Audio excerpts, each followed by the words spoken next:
محبت کے انوکھے کھیل۔ اسپتال سے کال آتے ہی وہ گاڑی کی طرف بھاگا۔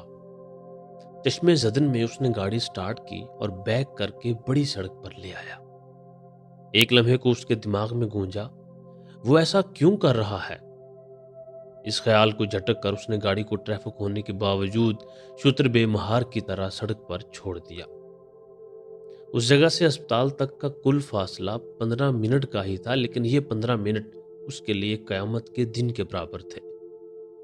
گاڑی پوری رفتار سے دوڑ رہی تھی اور اس کی ذہنی رو بار بار بھٹک رہی تھی۔ ذہن میں بار بار یہ سوال گونج رہا تھا، جب اس سے سارے تعلقات توڑ کر آ ہی گئے تھے تو اب کس منہ سے ادھر جا رہے ہو؟ وہ بار بار اس سوال کو جھٹک دیتا۔ میں انسانیت کے ناطے ادھر جا رہا ہوں، میرا اور کوئی تعلق نہیں اس سے۔ وہ بہت زور سے چیخا تھا، شاید اپنے دماغ کو ڈانٹ رہا تھا۔ تم مانو یا نہ مانو، اس کی اس حالت کے ذمہ دار تم ہو۔ اندر سے کوئی چیخا تھا۔ اس نے زور سے اسٹیئرنگ پر ہاتھ مارا، ہارن بلبلا اٹھا اور اس نے گلا پھاڑ کر چنگھاڑ ماری۔ نہیں نہیں، میرا کیا قصور ہے؟ میں نے کیا کیا ہے؟ اس نے اندر سے ابھرتی آواز کو جواب دیا۔ تم جانتے تھے کہ وہ بے قصور ہے، لیکن تم نے لوگوں کی باتوں میں آ کر اس کے کردار پر انگلی اٹھا دی۔ اندر سے ایک سناٹے دار آواز گونجی۔ تو اگر وہ بے قصور تھی تو اپنی صفائی اس نے کیوں پیش نہیں کی؟ اس نے ایک بودھی سی دلیل دی۔ اگر وہ صفائی دیتی بھی تو تم مان جاتے؟ تمہارے دماغ پر تو وہی باتیں سوار تھیں۔ اس نے زوردار انداز میں اپنے سر پر ہاتھ مارا، اپنے سر کو جھٹکا، پھر سڑک پر توجہ مرکوز کرنے کی کوشش کرنے لگا۔ گاڑی چلی جا رہی تھی اور گاڑی کے اندر اس کے اور اندر سے ابھرنے والے آوازوں کے بیچ جنگ چل رہی تھی۔ تم مجرم ہو، یہ سب کچھ تمہاری وجہ سے ہو رہا ہے۔ اندر سے اسے کس نے جھنجھوڑا۔ اس نے زور سے چیخ ماری اور دونوں ہاتھ اسٹیئرنگ پر مارے۔ تیز چلتی گاڑی کا اسٹیئرنگ بے قابو ہونے لگا۔ وہ اندر کی جنگ سے نکل کر بے قابو ہوتی گاڑی کو سنبھالنے لگا۔ چند ثانیے کے بعد وہ گاڑی کو پھر سے اپنی حالت پر لے آیا اور گاڑی سنبھال کر 2-3 گہرے سانس لیے۔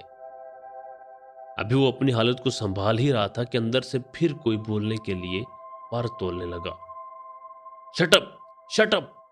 چپ رہو! وہ زور سے چیخا۔ اس نے سگنل بند ہونے کے باوجود گاڑی کو دائیں طرف گھما دیا۔ ٹریفک وارڈن کی سیٹی کی آواز اس کی گاڑی کے شور کے نیچے دب گئی تھی۔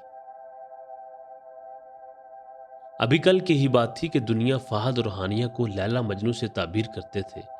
2 ہفتے بعد جن کی رخصتی تھی، ایسے میں ایک انجان فون کال آتی ہے جس پر فہد کو ہانیہ کے کردار کے بارے میں مشکوک کر دیا جاتا ہے۔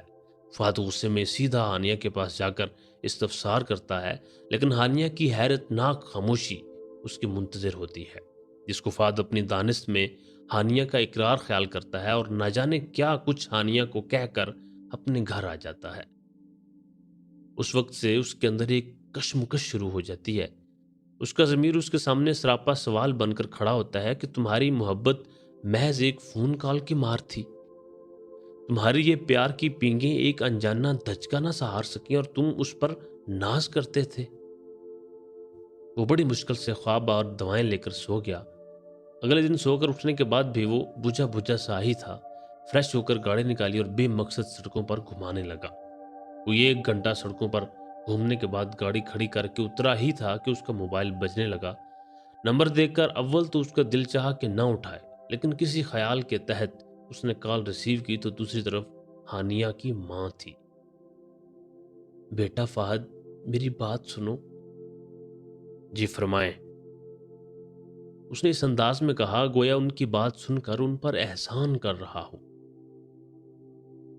ہانیہ اسپتال میں بیٹا کل سے بے ہوش ہے۔ اس کی زبان سے تمہارا ہی نام نکل رہا ہے۔ پلیز بیٹا ایک دفعہ آ جاؤ۔ میری بیٹی کی خاطر نہ صحیح، میری خاطر ہی آ جاؤ۔ اور اس نے پھر سے گاڑی کی طرف چھلانگ لگا دی تھی۔ اس نے گاڑی اسپتال کے نزدیک پارک کی اور دوڑتا ہوا اندر گیا۔ ہانیہ کا بھائی اسے باہر ہی مل گیا۔ اس نے فہد پر زہر خند نگاہ ڈالتے ہوئے ہانیہ کی طرف رہنمائی کر دی۔ وہ بھاگتا ہوا وہاں پہنچا تو ادھر کوہرام مچا تھا۔ ہانیہ کی ماں جوان بیٹی کی موت پر نوحہ کناں تھی تو اس کی بہن اپنے ہمراز کی جدائی پر آنسو بہا رہی تھی۔ اس نے آگے بڑھنے کی کوشش کی لیکن ہانیہ کے باپ نے اس کو ادھر ہی رکنے کا اشارہ کیا اور اس کے پاس آ کر ایک بند لفافہ اس کے حوالے کیا اور اس کو واپس جانے کا کہہ دیا۔ مگر انکل، جو کہا ہے وہ کرو، واپس چلے جاؤ میری بیٹی کے پاس سے۔ وہ شکستہ قدموں سے گاڑی میں آ بیٹھا۔ لفافہ اس نے برابر سیٹ پر پھینکا اور سٹیئرنگ پر سر ٹکا لیا۔ تمہیں کس چیز کا افسوس ہو رہا ہے اب؟ اندر سے کسی نے سوال کیا۔ اس نے زوردار چیخ کے ساتھ سٹیئرنگ پر ہاتھ مارا۔ اتنے میں اس کی نظر برابر نشست پر پڑے لفافے پر پڑی۔ اس نے اسے اٹھایا اور ایک جھٹکے سے کھول دیا۔ اس میں ایک طے شدہ کاغذ تھا۔ اس نے اسے کھولا تو لکھا تھا، لوگ کہتے ہیں کردار پر بات آ جائے تو صفائی دینی چاہیے، جبکہ میں کہتی ہوں کردار تک بات اگر آپ کے محبوب کی زبانی آ جائے تو صفائی دینے سے بہتر ہے جان دے دی جائے۔ آپ کی پاک دامن ہانیہ۔